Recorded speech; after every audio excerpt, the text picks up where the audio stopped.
Vou perguntar para quem acompanha o mercado de commodities, conhece de mercado financeiro, que é o operador de mercado Maurício Bellinello. No ar, mercado de commodities no ar.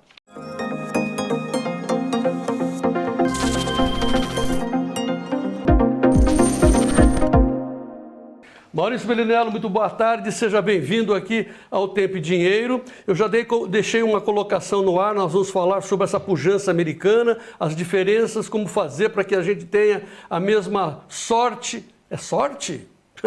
Tá bom, isso já é a primeira pergunta para você. Mas a segunda eu quero colocar aqui nesse instante, em tempo real, como é que estão os preços das principais commodities agrícolas negociadas em Chicago e Nova York, só para dar um pé de conversa para o Maurício. Então a soja, Maurício, continua em alta de 0,52% a 13,58, o milho 0,83% de alta a 5,56 dólares por bushel, o trigo 1,25% de alta a 7 dólares e 20, o café está caindo 0,42% a 176,15, o açúcar sobe 0,11% a 18,64 centes a libra-peso, o algodão 91,65 centes, alta de 1,07%, e o petróleo, Maurício, caindo 0,85% a 68 dólares e 50 o barril WTI.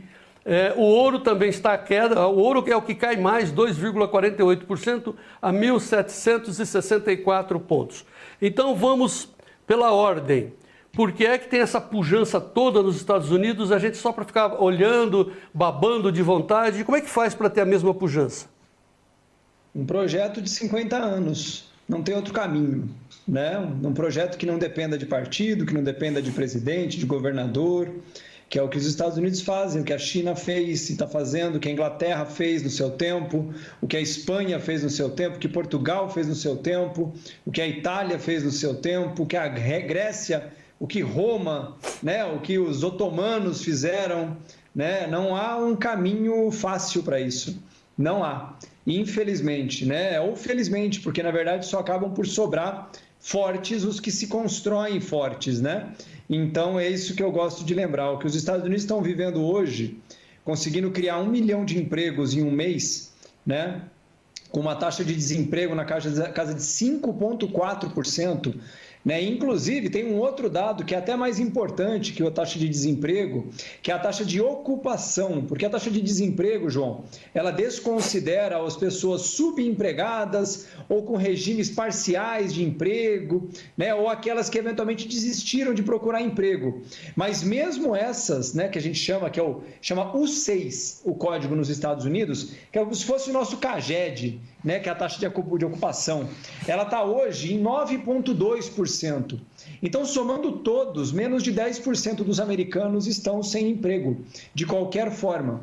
E, portanto, os Estados Unidos agora vão colher os frutos de uma população já pronta para retomada, com alta taxa de poupança, porque o fato dos Estados Unidos terem dado os chequinhos lá, né, do Biden, do Trump, do que quer que seja, muitas pessoas guardaram dinheiro e agora têm reservas importantes que vão acelerar a economia com dinheiro no bolso, com baixo endividamento, principalmente falando. E por último, João, mas não menos importante, é muito importante lembrar que os chequinhos que a gente está falando, dos empregos e tudo mais, eles não durarão até o final do ano nos Estados Unidos, tá? Muitos estados, a Flórida, a Califórnia, o Texas, já estão fechando, vão até setembro os cheques. Então, essa dificuldade, esse negócio, o cara não quer procurar emprego, mentira. O governo sabe que não adianta querer colocar todo mundo na rua agora, porque a pandemia permanece, né? Ou seja, tem gente morrendo até hoje lá, não acabou isso. A coisa não mudou, mas obviamente está fazendo uma transição leve agora. Porque depois de uma grande desaceleração, se você simplesmente jogar as pessoas na rua e falar, vai lá, tartaruguinha, você vai ter problemas. Então, literalmente, na minha opinião, a forma como o Banco Central e como o governo central dos Estados Unidos lidou com a crise, sinceramente falando, beira o exemplar, João. Ou seja, na minha tradução, que acompanho muito também pela minha idade, a pujança norte-americana, né, é a aceitação incontestável do livre mercado livre, e, né, o self-made man, cada um se vire por conta própria, lá não tem assistência, se você quiser né? Se aposentar, você tem que comprar a sua aposentadoria, serviço de saúde você tem que pagar, etc. Mas você ganha bem. Então, esse é o resultado do capitalismo, do livre mercado e, principalmente, né, Maurício, a aceitação inconteste da justiça. Lá a justiça funciona. A lei é para todos e funciona. Não é que no Brasil que tem essa porcaria de justiça e ainda temos que carregar um Estado mastodôntico nas nossas costas. Nós elegemos o Bolsonaro para fazer as reformas e você sabe das dificuldades que ele enfrenta para fazer as reformas. Vamos nos livrar do correio, né? Daquele mastodôntico serviço de correios, enquanto que a maior empresa do mundo é uma empresa de correios, só que é particular, a Amazon. Maurício, olhando os preços das commodities agrícolas, que é o que interessa para a nossa maioria dos nossos telespectadores, o seu destaque é soja, é café ou é o petróleo? Hoje não tem nada muito acontecendo, o próprio petróleo caindo hoje um pouco, né? Ontem subiu bastante, então segue nessa faixa dos 68, que eu pessoalmente acho que tem pouca chance de perder os 67, para ser bem exato, não é 68, é 67, né? Então, por enquanto, não tem nada acontecendo, lembrando, hoje é sexta-feira também, né? O mercado realmente fica geralmente mais lento na sexta-feira, por causa do final de semana e tudo mais. Segunda-feira teremos mais novidades. Hoje o que está realmente sinalizando um certo incômodo é o ouro, né? O ouro e a prata caindo muito, a prata caindo 3%, quase 4%, o ouro encostou em 3%, mas isso tem muito a ver com a sensação, não é sensação, na verdade, a pessoa já sabia, falei aqui inclusive várias vezes, finalmente o pessoal descobriu que a China desacelerou, né? E na verdade a China desacelerou faz 4 meses já, né? Então, quando ela sai das compras, que a gente chama de tudo, minério de ferro, cobre, em produtos industrializados, soja, milho, parou com tudo, né? Então agora o mundo está meio que sentindo essa desaceleração e o ouro não é diferente disso. O ouro é uma classe de ativos como qualquer outra e que em momentos de incerteza não é um porto seguro. Quem é porto seguro é o quê? Títulos de dívida dos Estados Unidos, né? Então esse é um ponto. Nesse momento, inclusive, vou até olhar aqui para não falar bobagem, tem o título de 10 anos, por exemplo, que a gente acompanha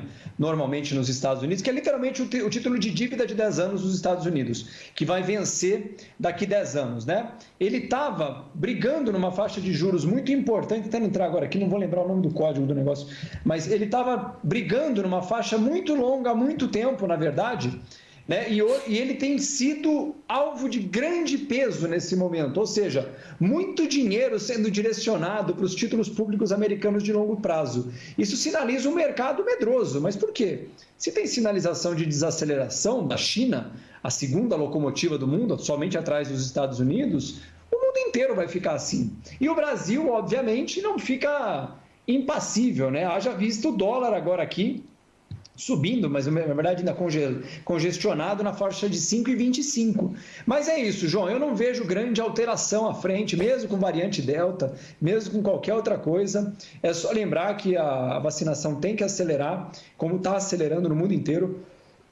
Então, quando a gente chegar em níveis realmente altos de vacinação, 70%, 80%, é natural que essas questões acabem por ficar um pouco adormecidas ou mais desaceleradas. Mas é bom lembrar também que o Covid, para quem ainda não entendeu isso, pelo menos eu acho, o Covid é mais uma gripe, no sentido de que não é uma doençazinha, não, é uma doença que vai conviver com a gente meio que ad eterno. E como a gripe, a cada ano teremos variações, mutações do vírus, que vão ter que ser criadas novas vacinas e tudo mais, se for o caso. Você tem os gráficos aí na frente, a soja te manda alguma mensagem ou também está em instabilidade? Porque a gente tem uma esperança de ver preços em alta semana que vem. Eu vou colocar aqui para você ver, João, não tem nada, ó. De ontem para hoje, assim, ó, veja, não aconteceu nada, tá parado. Onde estava ontem, está hoje, né? O milho lá fora também, lembrando que é o milho Chicago, está literalmente parado, não tem o que fazer, né? Parou com força. O trigo está querendo aqui testar para ver se cai um pouco, mas não cai também, né? O petróleo está aqui, ó, né? Mas também uma congestão, vou até botar um gráfico mais curto aqui, ó. Veja, está meio travadão aqui nesse fundo. Sinceramente, João, isso é muito típico de mercado aguardando fatos novos, que eu gosto de lembrar. Então significa que Então, não significa que a gente tem que olhar a volatilidade para entrar comprado ou vendido, né? Tem que esperar mesmo sair. Esse é um bom momento. Esse é um bom momento. Para quem quer montar posições, esse é um bom momento. Porque é o momento em que o mercado está parado. Quando o mercado está parado, ou seja, não vai nem para um lado nem para o outro, fica ali naquela enrolação, a volatilidade das opções do mercado como um todo cai, literalmente porque o mercado está parado, e quem quer montar estratégias, agora lembra que eu falei para você que você compra guarda-chuva em dia de sol? Numa analogia direta, hoje é um dia de sol, ou seja, não tem nada acontecendo, tudo muito calmo, mas amanhã, se bater o preço, aí já era, né? Então, não é dia de comprar, é dia de fazer posição, tanto para cima quanto para baixo. Isso, fazer defesa. Se você está analisando, encontrou, eu acho que estamos perto de um momento para defesa de preços, através de opções. Hoje é um bom dia, ou seja, o dia que está mercado calmo, as opções vão ser mais baratas, o custo da defesa de preços, que a gente chama proteção de preços, é menor em dias assim. Velha história, em dia de chuva, compra guarda-chuva. Desculpa, dia de sol, compra guarda-chuva, porque no dia de chuva vai ficar mais caro. E por fim, quem acha que a soja pode subir e vai segurar seu preço, pode fazer também um cafezinho numa call, né? Já que está com baixa volatilidade, um custo mais barato, portanto, né? O prêmio fica bem baratinho. Eu fiz isso com os meus clientes. A gente está fazendo isso com alguns clientes agora, né? No sentido de que, obviamente, se eu estou achando que o mercado vai para cima, e eu honestamente acho que essa próxima pernada é para cima, a volatilidade está baixa, né? Os preços estão defendidos, a margem está sendo defendida. É o que eu falei, agora eu estou olhando para o mercado e quero ganhar dinheiro, né? Posso proteger o preço, mas posso operar como a Cargill opera. Então eu vou junto com ela. E a grande novidade é hoje, né? O Boteco do Maú, 9h30 da noite no Instagram. Você já tem o tema para anunciar para nós? Tenho, João. Hoje eu tenho. Eu sou meio famoso, entre aspas, por geralmente sair das posições antes das crises, antes mesmo de saber que elas estão chegando, né? Eu fiz isso ano passado, em 2019, antes da crise, fiz isso em 2015, 2014, na verdade, 2008 eu não fiz, e agora, nesse momento, eu meio que zerei minhas posições no mercado, e eu vou falar, muita gente me pergunta, Maurício, mas o que você viu para tentar sair antes? Eu vou explicar um pouco da minha forma de conseguir entender quando eu acho que dias bons ficaram para trás. Não necessariamente que teremos uma crise, mas principalmente que existe uma hipótese de grande queda no mercado, ou eu espero que vá cair. Eu vou explicar como é que eu acho que isso funciona, para eu conseguir me defender de crises, João. Tá, e uma sugestão também do Rubens Soriano dizendo o seguinte, que ontem você mostrou a tela de comportamento dos juros, a princípio os juros curtos sobem e os longos estão caindo, porém se os longos não caírem... Os longos não estão caindo, não. Os longos não estão caindo, não. Se os longos não caem, essa denominação dessa ação poderia, em inglês é conhecida como bear lightning, são as ações que não estão caindo, é isso? Estão lá, mas elas não estão mesmo. Por quê? Porque o juro curto está subindo demais. O ponto qual que é, João? Os juros longos só teriam condições de cair se a distorção fosse curta. O que isso quer dizer? Se o juro curto, o Selic, estivesse pouquinho só descontado, como está muito longe, a Selic, mostrei para vocês ontem, está com previsão, o mercado pelo menos está olhando para 8% ano que vem, líquido e certo. Se o juro à vista, ou seja, o dinheiro que eu boto hoje e tiro amanhã, vai pagar 8%, como é que um juro de 10 anos vai pagar 9%? Não vai. Vai pagar bem mais do que isso. E o juro está 9% hoje. Ou seja, a curva longa, pelo menos por enquanto, segue bem pressionada para cima, bem pressionada. Ok. Pode ser um dos temas de hoje do Boteco do Maú, lá no Instagram, Maurício Bellinello, 9h30 da noite, aberto a todos, Boteco do Maú, não percam, é uma canja de gratíssimo, tá aí na tela, Instagram, @Maurício Bellinello, e amanhã, ao vivo, 5 horas da tarde, aos alunos da 4ª turma do curso de introdução, mais uma aula ao vivo para fechar o curso desta 4ª turma, certo, professor? Certíssimo, João. Amanhã, 5 horas da tarde, então, o primeiro e-mail para você que faz parte da turma vai ser enviado hoje à noite com o link para participar da live. Ótimo. Outro e-mail, só para via das dúvidas, vai ser enviado amanhã, tá bom? Então, corre lá na sua caixa de e-mail hoje à noite, né? Umas 8h30 da noite deve ser enviado. Vê lá na caixa de spam, coisa assim, tá bom? Gravado ao vivo, a gente fica até a última pergunta. Então, você que está estudando nessas últimas 2 semanas que a gente teve de descanso aí, amanhã, bora lá que é com a gente, João. É o momento de tirar dúvidas. Ok. Maurício Bellinello, muito obrigado pela sua participação. A gente se encontra então no Instagram hoje à noite, 9h30 da noite, e amanhã, 5 horas da tarde, ao vivo, para o para os alunos da quarta turma. Um abraço, vamos em frente. Um grande abraço, João. Tenham todos um ótimo final de semana. E só a propósito, nós esquecemos de falar do CDS, então já tem tema para segunda. O Soriano perguntou isso para a gente. Segunda-feira, CDS. Soriano, um grande abraço, Maurício. Grande abraço.